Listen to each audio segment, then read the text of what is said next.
4,228 live audience ang nakiisa sa Araneta Coliseum sa lungsod ng Quezon upang saksihan ang makasaysayang laban sa pagitan ng F2 Logistics Cargo Movers laban sa Creamline Cool Smashers. Todo effort ang mga fans upang suportahan at i-cheer ang kani-kanilang paboritong team. Mapa-live up man o mainstream media, lahat ay tumutok upang makisa sa pinaka-inaabangang tapatan ng taon. Ngunit bigo ang mga tagahanga sa kanilang expectation na magiging maganda ang laban dahil in reality ay nilampaso ng defending champion ang Cargo Movers in just 3 sets sa mga score na 25-19, 25-21 at 25-16. Coaching staff ng F2 Logistics, Bismo Don't Care. F2 Queens of Swags, kulelat na pinangkupa.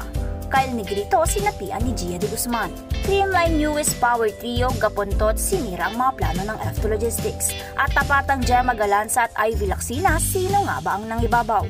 Ito ang top 5 trending topics sa laban ng Creamline Cool Smashers at F2 Logistics Cargo Movers. At number 5. Fave na mga basher na si Kyle Negrito may rest back. Hindi lingid sa lahat na si Kyle Negrito na siguro ang most bashed Creamline player, kung saan patungkol di umano sa mga epic sets nito, kung saan spikers umano ang nag-a-adjust sa mga patuda antena ng mga sets nito. Even undefeated ang Creamline at mag number 1 pa si Negi sa best setter race ay walang paki ang mga bashers at walang alam ang mga ito kundi punahin ang Creamline main setter. But in today's game ay lahat na panganga sa player of the game performance ni Negi. 20 excellent sets na may kasamang 7 points. Sa game na ito ay mas kalat na ang mga sets ni Negrito at tila comeback ito sa malabombang palo ni Gemma Galanza at Tots Carlos. Sa kauna-unahang pagkakataon ay nakatanggap ng papuri ang FEU alumnus. Good job Kyle Negrito. Sa totoo lang ay dito na namin ramdam ang mga turo ni Ate Gia de Guzman sa'yo. Pasok sa number 4 spot, F2 coaching staff at Coach Ramil De Jesus, Bismo. Tila malinaw pa sa sikat ng araw ang mensaheng ito nang may pakita sa screen ang mga galit na coach ng F2.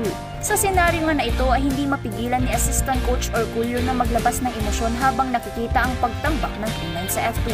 For the record, sa 6 na beses na nagharap ang F2 at Creamline sa PVL ay 4 na beses na nailampaso ng Creamline ng F2. 2 naman dito ay naipanalo ng Cargo Movers. Dahil dito ay muling nabuhay ang matagal ng usapin sa social media kung kailan babalik ang glory days ng F2 Logistics. Kailan ba kasi babalik Coach Ramil? Usapan sa numero 3, Coach Sherwin Meneses na isahan ng F2 Logistics. Bago magsimula ang makasaysayang laban ay nagtrend ang mga larawan na ito kung saan tila pinagpupuyatan ng F2 players ang galawan ng Creamline. Ngunit sa mismong laban ay tila sila ang nagulat dahil sila ang napag-aralan ng nag-iisang Coach Sherwin Meneses. Evident sa game na ito ang domination ni Coach Meneses versus Coach Regine Diego kung saan hindi man lang nakaporma ang F2 Logistics. Malalayo ang score at hindi man lang nakadikit. Ibinida ni Coach Sherwin Meneses ang new set of trio nito. Bumida sa unang pagkakataon para lumpuhin ng F2 sina Gemma Galanza, Bernadette Pons at Tots Carlos bilang Gapontots. Sila na kaya ang bagong puwersa na aabangan sa Creamline. At number 2, F2 players tanggal angas na binangkupa. Kinapitan ng F2 supporters ang mga reyna ng swag in the likes of Abby Maraño at Myla Pablo, kung saan inaasahan ang pagbubuhat ng mga player na ito upang gibain ng Creamline. Ngunit ang queen ng swag na si Abby Maraño ay tila na-lowbat at hindi nakapag-charge kung saan hindi man lang ito nakaporma sa mga play ng Creamline. Underperformance sa game na ito si Chang Abby at nagtala lamang ng 1 puntos. Ibinangko sa kalagitnaan ng set 1 hanggang sa matapos ang laban. Nakapag-perform naman ang pinalit kay Maraño na si Joy Da Corona na nakapagtala ng 5 puntos. As usual, inaabangan ng Creamline fans ang pagbabalik Tara Flex ni Myla Pablo para bigyan ng pasakit ang Creamline. Ngunit tila si Myla Pablo ang pinagtripan ng Creamline players at pinuntirya sa reception. Scoreless si Typhoon Pablo sa kabuuan ng laro.